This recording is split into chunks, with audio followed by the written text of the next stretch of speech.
Good morning, class. Today we are going to learn a very important topic. So before we start, I would like to ask you a few questions. So can anybody tell me what is the path used for walking in the road called? Okay, good. And we should always walk on which side of the road? Right. So today we are going to learn about transport and communication. Okay, so the first thing we will understand the meaning and importance of transport and communication. What is transport? Transport refers to the movement of people and goods from one location to another. Okay, so whenever we are moving from one place to another, or whether we are using transferring goods from one location to another, it is called transport. So it is very much essential for trade, tourism, and everyday life.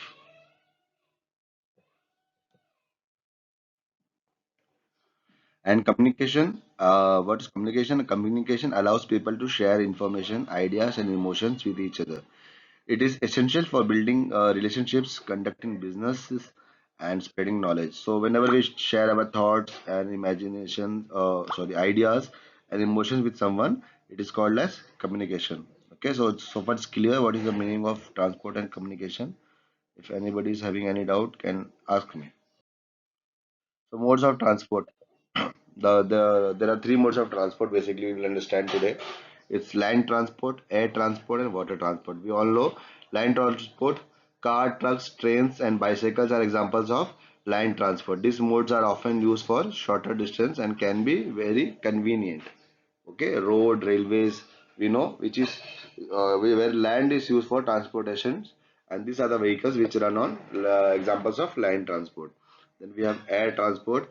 Airplanes are used for long distance travel. They are fast and efficient but can be expensive. We know aeroplanes and helicopters. We use airways as an for the air transport, but it is little bit of expensive as compared to any other transport. But it is very much fast. The distance travel is fast and very short. Water transport. Ships, boats, and ferries are used to travel on water. They are often used for transporting goods and people over long distance. Right? So, ships, boats, and ferries, we have all seen ships as in big cargo ships and all for transportation purposes, goods to transfer from one cities to also another city and one country to another country. This is used. So, basically, these are the three modes of transport. Then we have modes of communication, right? So what is communication? We have understood communication is just sharing of ideas and our feelings. And there are several types of communication. There is verbal communication, written communication, then non-verbal communication, and visual communication. So what is verbal communication? This includes speaking, listening, and using body language. It is the most common form of communication. So normally we use this verbal communication only. We use to speak, and we listen, and sometimes we use the body language to make others understand. Written communication includes we use letter, email, text messages. It is often used for formal communication, right? So whenever you want to do the correspondence in a written form, it is called written communication. Then we have non-verbal communication. This includes facial expressions, gestures, and posture. It can convey a lot information without words. So non-verbal means where we are not using our words to express our feelings or our ideas or share our ideas. Here we are using the facial expressions or gesture and posture, and we can convey a lot through this uh, type of communication without using any words. Then we have visual communication. This includes picture, video, and graphics. It can be very effective for conveying information quickly and easily. So nowadays it is very much popular. We can see the big of hoardings everywhere in the side of the road, as well as in many other places. So this for a video or picture tells a lot about the particular product, a particular company, a particular person. So this is one of the form of communication where we can understand the things. Okay.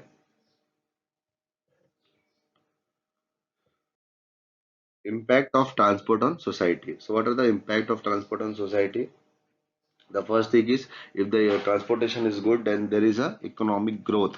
Transport enables trade and movement of goods. This creates jobs and stimulates economic growth, right? So if there is good transportation facilities, there will be growth in economic economic growth also. Social development, transport allows people to travel and interact with others. This promotes cultural exchange and understanding. Environmental impact, transport can have a negative impact on the environment. Vehicles emit pollutants that contribute to climate change, right? So social development is there. People, if people are able to travel from one place to another place and very conveniently, then there will be more of interaction among each others. Then it will promote a cultural understanding and exchange of ideas. Environmental impact will be there. It can have a negative impact with more of carbon emissions, and population will be pollution will be there, which can contribute to a climate change. So this is one of the impacts of transport on society. So far it's clear. If anybody is having any doubt, can ask me by raising your hands. We will clear the doubt. If any point is not clear, please ask me the questions. So impact of communication society. Okay, whatever when we do a communication, how it impacts. First is knowledge sharing. Communication allows people to share information and learn from each other. So now whenever we want to learn a new thing, we communicate with someone, or someone communicates with us to share their knowledge or their experience, right? Then social connections. Communications helps people build relationships and connect with others. So we have to understand, social connections means it helps us to connect with the people also from other cultural background also. So in this also communication plays a very major role. Global collaboration. Communication enables people to work together across borders and time zones. So we can connect through various, nowadays we have various social medias. From one particular sitting at a corner of our house, we can connect with a person sitting in another country, right? So because of this, there's a global collaboration. And what is there are maybe different types of communications which may be using, maybe written communication or non-verbal, verbal, any form of communication. But communication is involved for the global collaboration with the people. Interrelation between transport and communication. So what is the interrelation? Transport enables communication by transporting equipment, materials, and people. Example, transporting communication infrastructure such as cables and satellites. And then we have communication helps coordinate transport operations. Example includes tracking shipments, managing traffic flow, and communicating with passengers. So both the things are interrelated. Transport, we know the both the individual works of transport. What is transport and how what is communication? But they both are interrelated. They help each other for the better, like easy flow and easy to get their work done. So it is very much important to understand the interrelation between them. Key takeaways. The first thing is global connectivity, right? Transport and communication have interconnected the world, making it easier for people to travel, trade, and share information. Then we have economic growth. Transport and communications are key drivers of economic growth and development. Social impact. These two forces have forced transform the people live, work, and interact with each other. So we know the global connectivity. Now we can interconnect with the world also. Like there are various platforms, social media platforms, where we connect with globally with the people from the different countries.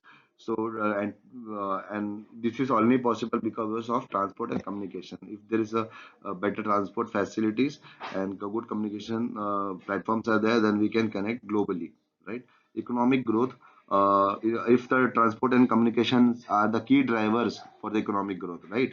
If these both facilities are working very smoothly, good transportation facilities there, good infrastructure is there, and good communication medium is there, then there will be definitely economic growth in our country. Social impact. uh, uh, these two forces have transformed the people way live, work, and interact with each other, right? Earlier it was not so possible, but yes, because of easy transportation, like airlines, within 2 or 3 hours we can change the cities, and within few hours we can change country also. We can travel and meet the people to whom we want. So because of this transportation, it is very easy to connect, and it also somewhere help us to, it makes a social impact. uh, the way we work, the way we interact with others, so it plays a very much important role. So it has to be considered very well, and understand the importance of this, both the things, right? So far, anybody is having any doubt, then please raise your hands and we can discuss the points again. If if any of the point is not understood, then we can and again we will revise that part. So please let me know. Great. So then we have the assignment for today, and I hope everybody have understood the what is transport and the modes of transport and communication, right? The importance of transport and communication.